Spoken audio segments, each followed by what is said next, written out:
I'd like to preface this by saying that what I'm going to discuss in this video is totally my personal opinion.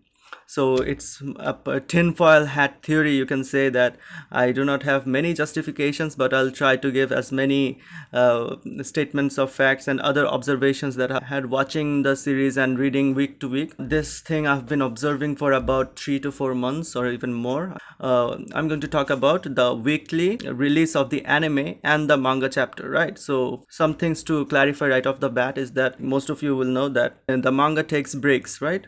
We get about 40 chapters a year, whereas we get around 50 anime episodes a year. So of course these are not specific numbers, I didn't look them up. The anime episode that airs every week, so what I've noticed is that it has at least, if not significant, but at least an Easter egg sort of way. It has a connection with the things that happen in that week's manga chapter, right? So what if I were to tell you that when the manga chapter where Jinbei versus Who's Who was happening, what if I were to tell you that that very same week in the corresponding anime episode that Jinbei was going to return after so many episodes and after Whole Cake Island and was going to join the Straw Hats? Would you believe me? Well, by the tone of my voice and by the way I've been framing my argument, you most probably have realized that this was exactly the case. So the very same week that we read about Jinbei versus Who's Who, that badass fight and the lore dump of Jinbei versus Who's Who, it was such a hot topic. And then in the very same week, the anime episode was covering how Jinbei saved Luffy and he joined the Straw Hats after such a long time. It was decades in the making, right? So before continuing, I want to show you some more numerous examples of how exactly the manga corresponds with the manga chapter of each week corresponds with the anime episodes. Alright, so I've made some notes, let me read them out. So in chapter 1002, so that was Roof Piece, it began in chapter 1000. So chapter 1002, Kaido senses Oden's spirit in Zoro's Enma. And then in chapter 1003, the next chapter, he confirms that it is in fact that Zoro is using Oden's Enma. And then in the corresponding episodes, it was 960 and 961. So in those episodes, it was actually the start of the Oden flashback, that mini arc that we got about Oden's flashback. So you can clearly see the connections there, right? So Oden is mentioned after so many chapters in the manga, and then in the corresponding anime episodes, the Oden flashback just started. And then let's move ahead a bit because I don't want to read all of the points I listed. I'll put it in the description. So in chapter 1008 we have Jinbei versus Who's Who, which I just said, and then in episode 981 it was the return of Jinbei. And then in chapter 1022 Marco passes the torch to Zoro and Sanji. The title was something like The Stars Taking the Stage, right? So in the corresponding anime episode, Marco was there and actually his entry into Wano. So it was the first time he was shown in Wano for the anime viewers. So there's obviously a connection there. And then in chapter 1024, it's the flashback of Yamato, how when she was young, when she was but she was put in the dungeon by Kaido. And then we had this meeting with the three samurai that probably Zoro's father maybe. So in that corresponding episode of the anime, Yamato is introduced for the first time.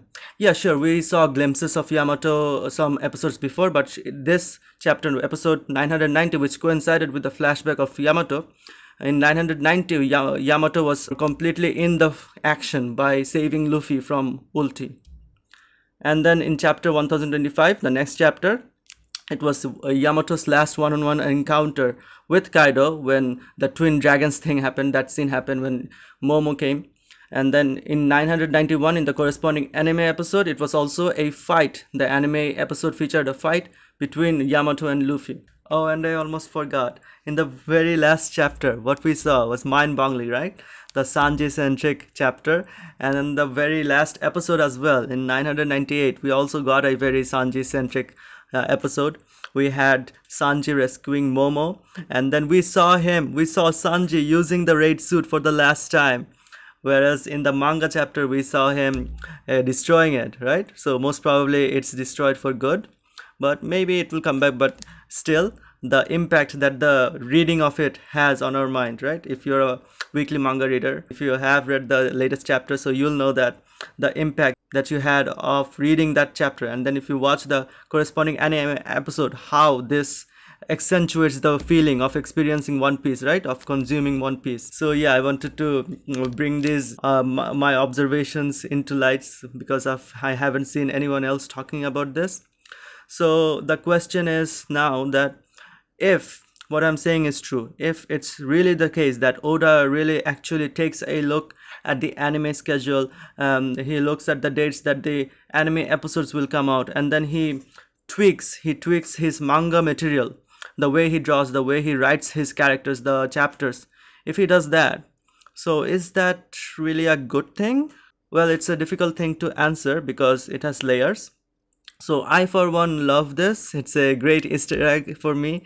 So I love things related to numbers like Euderon. And so he says about what Ohara says and about what Isayama, right, from Attack on Titan, the mangaka of Attack on Titan. So he also plays a lot with numbers, especially the first manga chapter and the anime episode 2, to you 1000 years into the future, and also the last chapter titles if you haven't read Attack on Titan, but they are very very symbolic to what happened. So I do believe that Oda keeps track of some of this, and I think that some of the things that I mentioned and in the list in the description may be exaggerations, or maybe that I personally am looking too far into it. But I think that the quantity of things that I found when I dug into it more, when I took the notes, and also the way things lined up so much, I think that some of it at least is actually deliberate.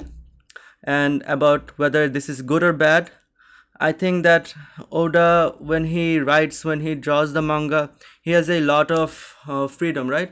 So he chooses specific scenes to put in each chapter. So yes, I understand that his primary audience is the people who buy the manga volume by volume and then read. So not all the chapters will be as hype, but he also puts effort obviously to make every chapter hyped. I also think that this could be a little Easter egg that he's putting in there in the corresponding anime episodes. Now let me give you all some of my own counterpoints to my own theory or observation. So first of all, not all the manga chapters will have significant parallels to the corresponding anime episodes. Okay, so when I was taking notes, when I was going through the actually I went through the entire year, the all the about the 30 31, right, 31 manga chapters that dropped, and about 40 or more anime episodes. So what I found from there was that about half, at least half if not more, of the anime episodes didn't bear actually any significant traces to the manga. Of course I didn't watch the anime episodes again, but I saw their summaries, I read their summaries, and then compared them with the manga content. So I didn't find many, like half of the chapters didn't really coincide with the anime episodes. But I think that the other half, the 50% success rate of this theory or observation, it's really significant, right? Another criticism of my own theory is that it's not actually profitable for Oda to tweak his writing and drawing style of the manga just to cater to the hardcore fans. Or it's not, I'm not saying that those of us who watch the anime weekly and read the manga week to week are more hardcore fans than those that don't. Some people like to binge, so it's their choice. But the percentage of us who read the manga week to week and also watch the corresponding anime episodes, so it's a very low percentage, right? So do you think that Oda would really do that? Would really tweak his writing and drawing style just to leave some Easter eggs for us to complement our experience in such a short and subtle way? I think that he does sprinkle in some Easter eggs still, despite all that, and I think that he has so much freedom to do that in a manga chapter, like, right? Especially in this arc, so it's so fast paced. barely a chapter goes by that focuses on only one or two or a few select characters, right?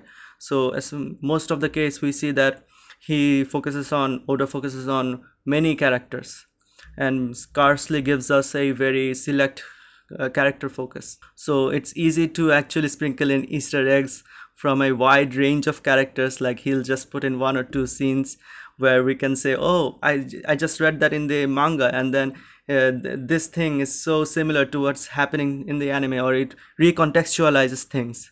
So it's easy to say that if there are many scenes. And another thing I'll say is that Oda isn't really working hands on with the anime team, right? So he doesn't have the time. He barely has time to sleep. He sleeps about 4 hours, I think.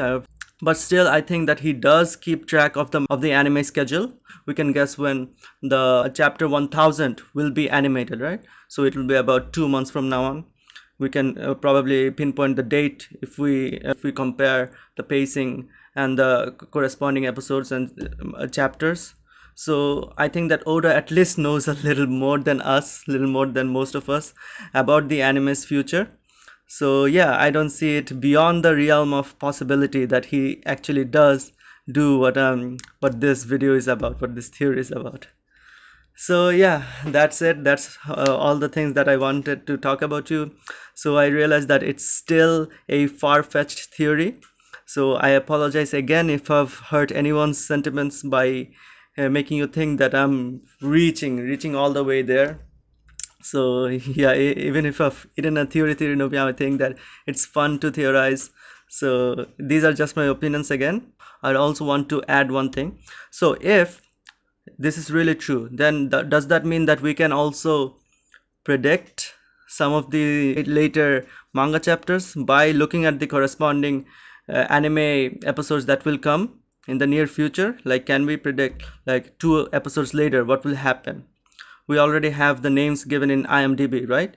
We have the names announced. So can we predict which character will get the spotlight in that corresponding chapter? Well, I don't know, but I actually don't know if I like that idea, because I want to be surprised by the manga. But yeah, that's a thought.